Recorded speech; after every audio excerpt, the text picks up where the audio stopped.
What if Anakin trained Luke as a Force ghost? It began on Endor, the night after the Empire fell. Luke stood alone, gazing up at the fading embers of Vader's funeral pyre, lost in thought. Then, he felt it. A whisper in the Force. "Luke." He turned sharply. Before him stood Anakin Skywalker, his form shimmering in the moonlight, bathed in the blue glow of the Force. "Father," Luke whispered, barely believing his eyes. Anakin smiled, a true smile, no longer burdened by the weight of Darth Vader. "There's much we need to discuss, my son." For weeks, Luke meditated under Anakin's guidance, learning not just Jedi philosophy, but something more, the idea of true balance. The Jedi were wrong, Anakin admitted one evening, his voice tinged with regret. So were the Sith. Both were blinded by their extremes. True power lies in balance, Luke. Strength with compassion, discipline with freedom. Luke listened intently, realizing that his father was not just teaching him the Jedi way, but forging something new. A new order. An order of balance. But first, there were dangers ahead. Luke had expected the Empire to collapse after Palpatine's death. He was wrong. Barely a week after the Battle of Endor, disturbing reports began surfacing. Entire planets were being bombarded from orbit, not by rebels or Imperials, but by automated Imperial fleets following some final order from Palpatine. The first world to burn was Vardos, a loyal Imperial stronghold. Then Cumnor. Then Burnan Khan. It made no sense. Why would the Empire destroy its own? Leia called an emergency council meeting, where New Republic intelligence presented its findings. A captured Imperial officer, desperate to save his own skin, told them the name of the operation. Operation Cinder. Luke listened intently as Mon Mothma read the decrypted transmission aloud. "If I fall, the Empire falls with me. We will leave nothing behind. Let my enemies inherit only ash." The room was silent. Then Luke felt a presence at his side. His father. "Palpatine was always afraid of losing power," Anakin said. "He would rather burn the galaxy than let anyone else have it."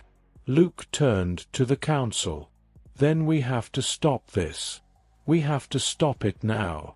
Leia nodded. "I'll mobilize the fleet. But this is bigger than just us. We need to know what else Palpatine had planned." That was when Anakin spoke again, his voice edged with something darker. "This is only the beginning, Luke. Palpatine's true secret isn't Operation Cinder. It's what he found in the unknown regions.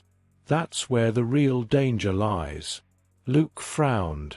What did he find? Anakin's spectral form flickered, his expression distant. "I don't know. But whatever it was, he spent years searching for it. And if the Sith cared about it that much, you need to find it before anyone else does." Luke had spent months tracking Imperial remnants, following the faintest whispers of Palpatine's secrets. But it was on the ruined world of Buesis, one of the Emperor's former strongholds, that he found his first true lead. He had come alone. Walking through the shattered remnants of Palpatine's personal vault, Luke could feel the darkness lingering in the air. The walls were lined with holocrons, ancient artifacts of Sith history. But it was one datapad, left half-burned among the wreckage, that caught his eye. A single name. Exegol. The moment he read it, the Force trembled around him. Anakin appeared beside him, his expression grim. "You found it." Luke turned to his father. "You recognize the name?" Anakin hesitated. "I heard Palpatine mention it once, long ago. He spoke of it as a place of resurrection, a world where the Sith could never truly die." Luke's grip tightened on the datapad. He had to go there. But he wouldn't go alone. Leia had insisted on sending new Republic scouts ahead of him. They never returned. So Luke took his X-Wing and went alone, guided only by his father's whispers in the Force. For days, he drifted through the unknown regions, navigating black holes and violent solar storms, following a pull that was not entirely his own. And then, at last, he saw it. A shadowed world, wrapped in crackling blue lightning, hidden deep within an impossible nebula of swirling darkness. Exegol. Luke landed in the depths of a massive storm, his ship nearly torn apart by the atmosphere. The ground was slick with blackened stone, the air thick with the scent of something old, something ancient. He moved forward, his lightsaber ignited, its blue glow barely cutting through the suffocating darkness. Anakin's voice whispered at his side. "This place is a tomb." Luke reached the catacombs, a vast chamber lined with towering statues of ancient Sith lords, their eyes hollow, their faces twisted into grotesque snarls. Then he heard it. Chanting. He crept forward, heart pounding.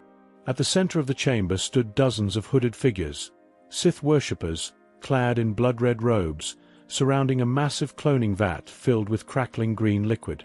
And inside it, Luke's stomach turned, the broken, lifeless husk of Emperor Palpatine. His half-decayed face twitched, eyes flickering with something that was not quite life but not quite death. One of the cultists turned suddenly, sensing Luke's presence. The chanting ceased. Then came the screams. Luke leapt into battle, his lightsaber slicing through the darkness, cutting down cultists as they lunged for him with twisted, dagger-like weapons. The chamber exploded into chaos. Lightning crashed from the ceiling as the Sith cultists unleashed their dark power, sending waves of crimson energy crashing toward Luke. He deflected them, weaving through the storm, his every movement guided by instinct, by the Force, by Anakin. Then, a voice, deep and fractured, echoed through the chamber. "You cannot stop me." Palpatine's rotting form twitched inside the vat. Luke turned, thrusting out a hand, and with a single, focused thought, he shattered the cloning chamber. The green liquid poured out onto the stone floor, and Palpatine's form crumbled, decayed beyond repair. The Sith cultists screamed in agony, their connection to the dark side severed as their master finally perished. The temple began to collapse, the dark energies of Exegol imploding upon themselves.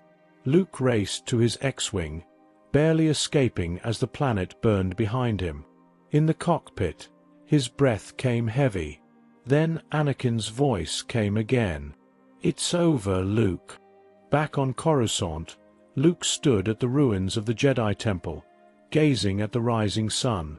Leia stood beside him, arms crossed. "It's really over then?" she asked. Luke nodded. "Palpatine's gone. Forever, this time." Leia exhaled, looking over the horizon. "What now?" Luke turned to her, his father's presence still lingering in the Force. "We build something new. Not a Jedi Order of old. Not an order that fell into arrogance and blindness. Something stronger. Something built on balance." And for the first time since Ender, Luke felt at peace. Drop the scenarios you would like to see in the comments, and I will pick one every week. I hope you enjoyed this video. See you in the next one.